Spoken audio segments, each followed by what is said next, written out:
USA Today about small airports such as Richmond. It's comparable to what's being developed at Greensburg Airport.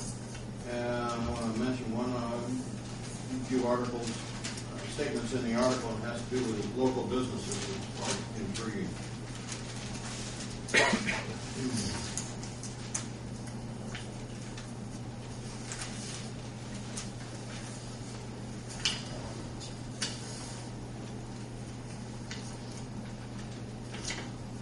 And this came from a Tim Rogers, President and CEO, Economic Development Corporation. A quote: "Today, company representatives travel, or people travel to visit them," Rogers said. "It's generally part of their business. The airport is definitely an asset we can sell." Kessler's is a perfect example. They have clients all over the Midwest and use the airport a lot, he said. "For a community our size, it is truly an asset we need to use more. If it weren't there, and when I mean if it weren't there, if the airport weren't there, you could never afford to build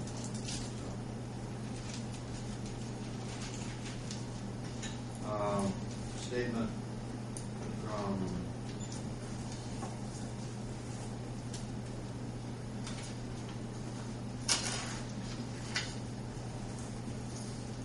this came from Lloyd, and Tim Lloyd, the general manager at Dot Foods, said that the airport, without the municipal airport, or the airport in Convoy, he explained two airports actually, that would probably have been a deal breaker for us. So in other words, if the airport wasn't there, Dot Foods probably would have been in Richmond. So it's a pretty positive article, and these are the kind of articles you see throughout the nation, not just in Richmond, Indiana. It's an interesting concept of what the needs for general aviation airports and reference to just in Indianapolis International or larger airports. The economic need and benefit. I also have a comment. I just got back last night from a cruise in the South Caribbean and made a connection from Indianapolis to Atlanta. And it's, after we left Atlanta, I think I counted 7 general aviation airports that we overflew just in the time we were leaving Atlanta before we crossed over the coast and out over the ocean. I found that just remarkable. In just that space, there were 7 that we, and that's just what we overflew. So, I mean, I know it really has nothing to do with anything, but I mean, it's obvious to me that communities want these and need these for economic development. There's no question in my mind if that's the case. I'm just throwing that out as a comment. Okay, any other comments either from a board member or from the public? Anything else? Yes, please. I think you got to look at Interstate 74 as an example. Originally, that was supposed to go through Rush County. They didn't want it. It come here. I could just about imagine it. If we didn't have the Interstate 74 through here, I mean, we'd be in the same situation as Rushville. I think the airport would be an asset to the community. I think you got to look towards the future. Most of us people aren't probably going to be here 50 years from now. I think we got to look at the future generations. I think, it's the 21st century, and you can only build so many roads, and the only place you're going to go is up. I think it would be a good asset. I really think that as far as jobs, I mean, you can see what's happening to this county with jobs. I think it's a good opportunity to have better paying, better quality jobs here. Good. Anybody else have anything they'd like to say? Mr. Chairman, could I just make a comment to the board? Sure. Been with you guys for, what, 2 years now, or going on 2 years? I feel like I've gotten to know you.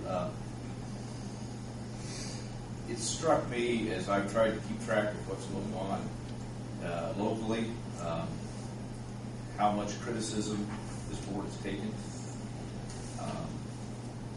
And I know that that's tough. I've dealt with a number of other political subdivisions, municipal corporations, and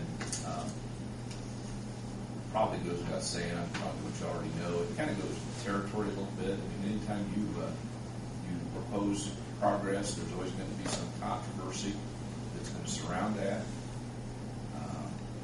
And that's fine. I mean, you expect some difference of opinion. You're not going to, if you had a community that agreed 100% on everything, you'd be living in a utopia, and we all know that doesn't occur. So I think it's to be expected that you're going to get some criticism. I guess one of the things that has disturbed me a bit is that your criticism has become a little bit personal at times.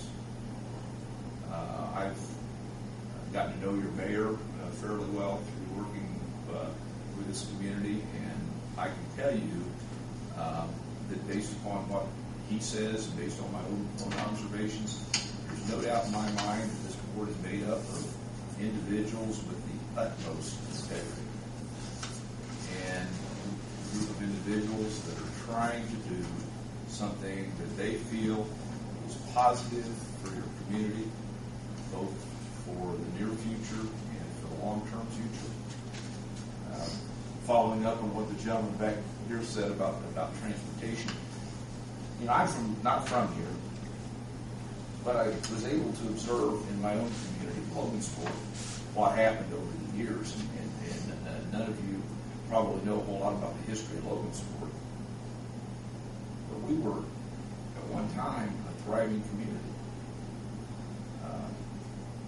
When they first started selling this area of the country, we were on two rivers. Rivers were a mode of transportation at that time. And, people used the rivers. And we thrived. We were just about as large in the 1800s as we are now. The canal came through, and we continued to thrive. Railroads came in and replaced the canal, and we were a major switching yard in the Midwest, and we continued to thrive. 4-lane roads started coming in, and Logansport didn't get in on that. Didn't make an effort to. Air transportation started coming in, and until recently, we weren't on the leading edge of that. And I think all you have to do really is read your history books and study civilizations that have been successful long term. Societies that have been successful. They were always on the leading edge of the transportation of their day. Now you tell me, and I think that's where this board is coming from, you tell me in 20 years what's going to be the leading area of transportation of the day. And you don't get there if you wait 20 years, then you're behind. So, again, I know that the problem, maybe I sound like a cheerleader here, giving you guys a little bit of a pep talk. Perhaps that's the intent, I don't know. But I've just observed, I know, I've worked with you guys long enough to know that you're a very, very hard-working board. I know that this guy here to my left spends a lot of hours every day working on this and really has the best interest of the community at heart. And while I think you need to listen to the folks that oppose you, the folks that present contrary view, because we all need to listen. That's what our civilization, our society is all about.